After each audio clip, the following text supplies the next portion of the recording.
जय श्री राम। नमस्कार मित्रों, एक बार बहुत दिनों के बाद आप लोगों का चंचल की चहक में फिर से स्वागत है। चैनल को आप लोग सब्सक्राइब करिए और लाइक करिए, शेयर करिए। राम काज कीन्हे बिना मोहि कहाँ विश्राम।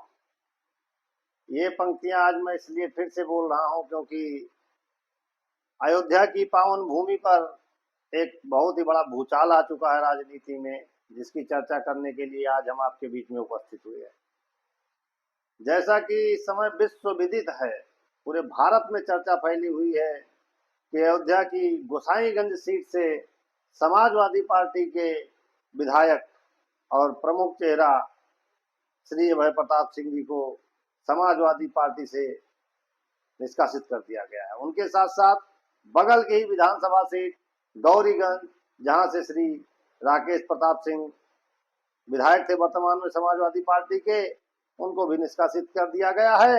और वहीं से जब 50 किलोमीटर आगे हम बढ़ते हैं तो पड़ती है ऊंचा हार विधानसभा, जहां से समाजवादी पार्टी के श्री राकेश पांडे जी को निष्कासित कर दिया गया।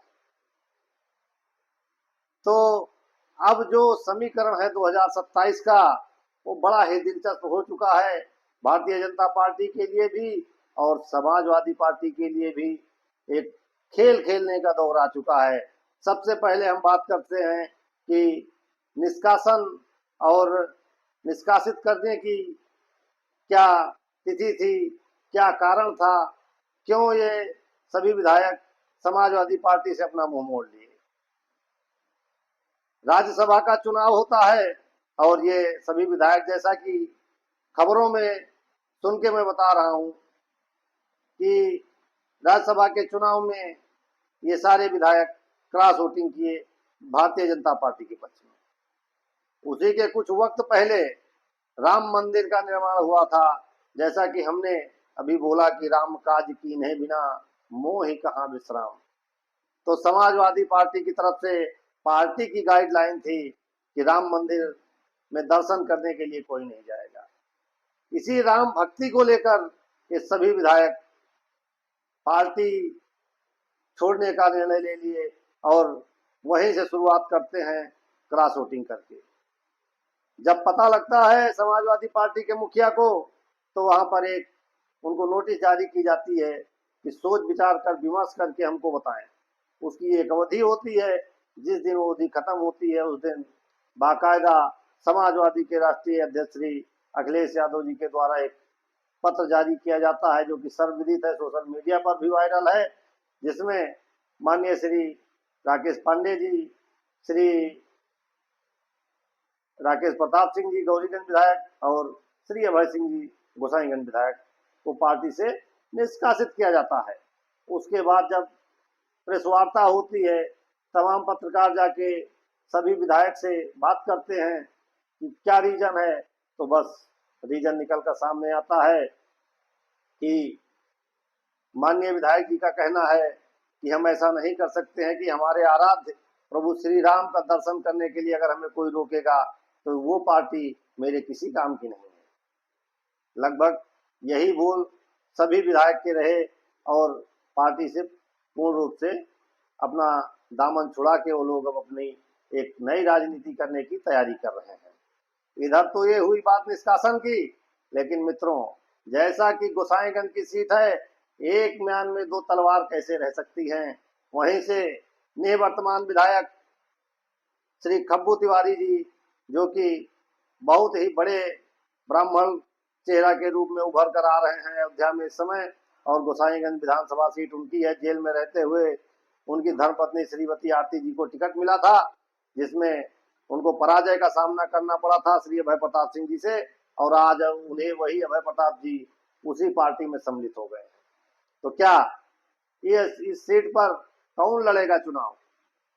भारतीय जनता पार्टी की तरफ से श्री अभय प्रताप सिंह जी को टिकट दिया जाएगा या श्री खब्बू तिवारी जी को टिकट दिया जाएगा, या उसका एक बहुत ही बड़ा कारण और निवारण दोनों हो सकता है कि फैजाबाद विधानसभा जो सीट है, अयोध्या की विधानसभा सीट है, जो उस पर वेद प्रकाश गुप्ता जी वर्तमान में विधायक है, 2 बार से विधायक रह चुके हैं, 2017 में और 2022 में।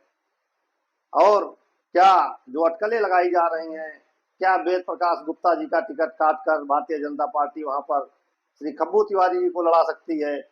उसका एक रीजन ये भी है कि समाजवादी पार्टी से रनर अप प्रत्याशी रहे पूर्व मंत्री श्री तेज नारायण पांडे और पवन पांडे जी को वहां पर समाजवादी पार्टी चुनाव पक्का लड़ाएगी। तो वहां ब्राह्मण के सामने ब्राह्मण नेता उतारकर भारतीय जनता पार्टी एक दांव खेल सकती है, जिससे दोनों सीटें सुरक्षित हो जाएंगी। अभय प्रताप जी को गोसाईगंज सीट से टिकट दे दिया जा सकता है और श्री खब्बू तिवारी जी को अयोध्या से देकर चुनाव लड़ाया जा सकता है। लेकिन उसके पीछे भी संगठन और तमाम अटकलें आएंगी। ये देखने वाली बात है। आप लोगों की क्या राय है कि क्या श्री अभय प्रताप सिंह जी और श्री खब्बू तिवारी जी दोनों को टिकट दिया जाए, एक लोगों को अयोध्या से विधानसभा से, दूसरे को गोसाईगंज विधानसभा से, या उसके अलावा और कुछ किया जाए? ये तो बात हो गई भारतीय जनता पार्टी की गोसाईगंज सीट में। अब सामने आता है समाजवादी पार्टी क्या करेगी, क्योंकि समाजवादी पार्टी के पास एक कद्दावर नेता, एक बाहुबली नेता, बहुत ही चर्चित चेहरा समाजवादी पार्टी का श्री अभय प्रताप सिंह जी जा चुके हैं पार्टी से। वो किसको वहां पर चुनाव लड़ाते हैं, ये देखने वाली बात है। एक नया चेहरा सामने आएगा। जैसे कि अटकलें लगाई जा रही हैं कि माननीय श्री जितेंद्र सिंह बबलू जी भी इस समय बीकापुर की विधानसभा में क्षेत्र भ्रमण कर रहे हैं। तो बीकापुर जो विधानसभा क्षेत्र है, वहां से माननीय बाबूजी श्री मित्रसेन यादव जी एक बार चुनाव जीत चुके हैं और श्री आनंद सेन यादव जी एक बार चुनाव लड़ चुके हैं वहां से। इस बार आनंद सेन यादव जी को फिर टिकट मिलने की वहां से उम्मीद जताई जा रही है, क्योंकि अगली विधानसभा रुधौली लड़े थे। इस बार जैसा कि उम्मीद जताई जा रही है कि संभवतः वो बीकापुर जाएंगे। तो क्या जितेंद्र सिंह बबलू को भेजा जा सकता है समाजवादी पार्टी के द्वारा? एक राजनीति खेल खेला जा सकता है, क्योंकि अभी वो किसी पार्टी में नहीं है, समाजवादी पार्टी के नेता नहीं है। इससे पहले वो बीएसपी में थे, बीच में भाजपा ज्वाइन किए थे। लेकिन एक बहुत ही कद्दावर, अपने आप में एक बहुत बड़े नेता, बाहुबली नेता, चर्चित चेहरा अयोध्या के श्री जितेंद्र सिंह बबलू जी भी हैं, जो कि इस समय एक्टिव हो चुके हैं विधानसभा क्षेत्र में। रह गई बात, तो उसके बाद आती है अमेठी की सीट। अमेठी की सीट पे राकेश प्रताप सिंह जी का जो जलवा है, जो गढ़ है उनका, जैसा कि उन्होंने बताया कि जब वो टिकट लेने गए थे तो उन्होंने जब टिकट मांगा था तो माननीय राष्ट्रीय अध्यक्ष जी ने एक बार आनाकानी की थी। तो उन्होंने कहा था, ये उनके वक्तव्य है श्री राकेश प्रताप सिंह जी के, कि माननीय जी 4 बार से आपका प्रत्याशी हार रहा है, 5वीं बार आप हारने के लिए टिकट दे दीजिए, या तो रनर रहूंगा या तो विनर रहूंगा। और अगर रनर भी नहीं रहा और विनर भी नहीं रहा तो दोबारा आपके सामने टिकट की बात नहीं कहूंगा। ये बात कहते हैं श्री राकेश प्रताप सिंह जी सपा के मुखिया राष्ट्रीय अध्यक्ष श्री अखिलेश यादव जी से। तो टिकट लेकर आते हैं और विधायक बनकर विधानसभा पहुंचते हैं समाजवादी पार्टी के द्वारा। तो क्या भारतीय जनता पार्टी अमेठी से फिर से राकेश प्रताप सिंह जी को टिकट देगी? और समाजवादी पार्टी, जैसा कि अटकलें लगाई जा रही हैं कि श्री मोनू सिंह जी, जो कि सुल्तानपुर का चर्चित चेहरा है, उनके पिताजी 2 बार विधायक रह चुके हैं, उनके बड़े भाई 2 बार विधायक रह चुके हैं, क्या मोनू सिंह जी, जो कि शायद ब्लॉक प्रमुख है धनपतगंज से, क्या उनको इस बार मैदान में उतार सकती है अमेठी में समाजवादी पार्टी? क्योंकि वो इस समय समाजवादी पार्टी में है, बहुत ही बेहतरीन नेता है, बहुत ही अच्छे बैकग्राउंड से आते हैं, अमेठी में उनकी अच्छी पकड़ भी है। लेकिन इसी बीच एक अटकलें और लगाई जा रही हैं कि लखनऊ के एक बहुत ही कद्दावर नेता, कद्दावर व्यवसायी श्री सिंधुजीत सिंह बबलू जी का भी लगातार दौरा अमेठी में हो रहा है, क्योंकि वो अमेठी से ताल्लुक रखते हैं और लखनऊ में उनका बहुत बड़ा व्यवसाय है। तो वो भी अच्छे समाजवादी पार्टी के नेता हैं। सूत्रों के मुताबिक वो भी टिकट की रेस में अमेठी में चल रहे हैं।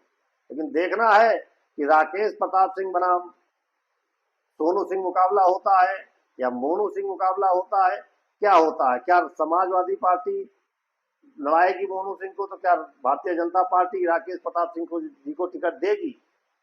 ये कह पाना बड़ा मुश्किल है। बड़ी ही टेढ़ी खीर हो गई है, बड़ा ही पेचीदा चुनाव हो गया है। आप लोगों की क्या राय है? कैसे होगी 2027 की लड़ाई? क्या उपचुनाव तो नहीं होगा? ये भी मानना है। जो भी है, वीडियो को लाइक करें, शेयर करें, सब्सक्राइब करें और बताएं कमेंट में कि इस समय गोसाईगंज सीट से कौन विधायक बन रहा है और कौन विधायक बन रहा है अमेठी से। कमेंट करके बताइए आप लोगों की क्या राय है। धन्यवाद। चैनल को सब्सक्राइब करिए। जय श्री राम।